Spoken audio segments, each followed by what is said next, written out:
नर्मदा परिक्रमा एक दिव्य अनुभूती। नर्मदा परिक्रमा एक दिव्य अनुभूती। नर्मदा परिक्रमा नर्मदेच्या काठाकाठाने केलेली प्रदक्षिणा म्हणजेच नर्मदा परिक्रमा। ही एक धार्मिक यात्रा आहे जी पायी पूर्ण करायची असते। ही यात्रा धार्मिक अंगाने केली जात असली तरी वाटेत पावलोपावली भेटणारा निसर्ग परिक्रमावासियांना अंतर्मुख होण्यापलीकडेही बरंच काही शिकवून जातो। ही परिक्रमा म्हणजे मानसिक, शारीरिक व आध्यात्मिक तप आहे। ही परिक्रमा पायी पूर्ण करण्याला खूप महत्त्व आहे।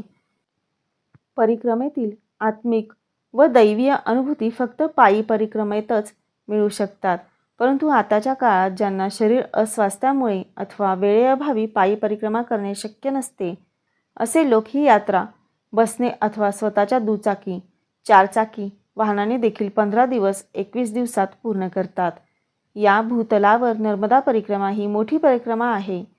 श्री काशी क्षेत्राची पंचकोस परिक्रमा तर अयोध्या, मथुरा यांची 84 कोस परिक्रमा, नैमिषारण्य, जनकपुरी परिक्रमा या सर्वाहून मोठी परिक्रमा म्हणजे नर्मदा नदीची परिक्रमा, जी जवळजवळ 3500 किलोमीटर आहे। सर्व नद्यांमध्ये श्रेष्ठ नदी म्हणून गंगेचे महत्त्व असले तरी फक्त नर्मदा नदीचीच परिक्रमा होते।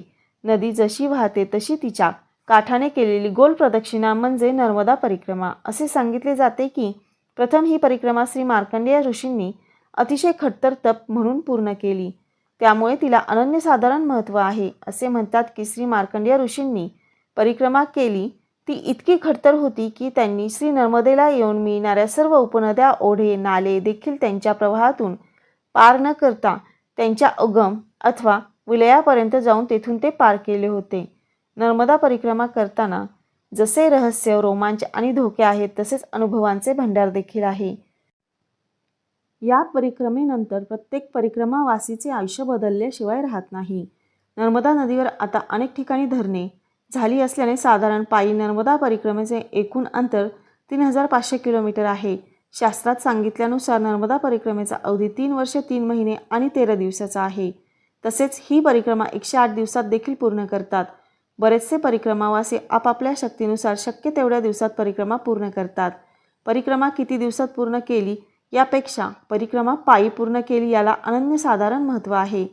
परिक्रमावासी शास्त्रानुसार चातुर्मास संपल्यानंतर साधारण त्रिपुरी पौर्णिमेच्या आसपास परिक्रमेस निघतात आणि निरंतर पायी चालत परिक्रमा पूर्ण करतात। नर्मदा मैया मध्य प्रदेश व गुजरात या 2 राज्यातून वाहणारी प्रमुख नदी आहे। अमरकंटक शिखरातून तिचा उगम होतो। सातपुड्याच्या अमरकंटक या छोट्याशा गावातून निघून बराच मोठा प्रवास करून ती अरबी समुद्रास मिळते।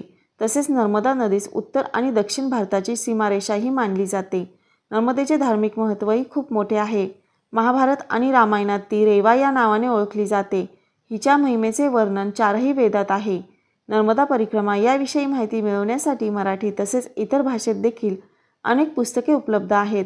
मराठीमध्ये श्री जगन्नाथ कुंटेजी यांचे नर्मदे हर हर हे पुस्तक खूपच प्रसिद्ध आहे। तसेच भारती ठाकूरजी यांचे नर्मदा परिक्रमा एक अंतरयात्रा हे पुस्तक देखील खूप माहितीपूर्वक आहे। दा. वी. जोगळेकर यांचे नर्मदा परिक्रमा हे पुस्तक देखील छान आहे। अशी अनेक पुस्तके उपलब्ध आहेत। नर्मदे हर हर, नर्मदे हर हर, नर्मदे हर हर हर। धन्यवाद।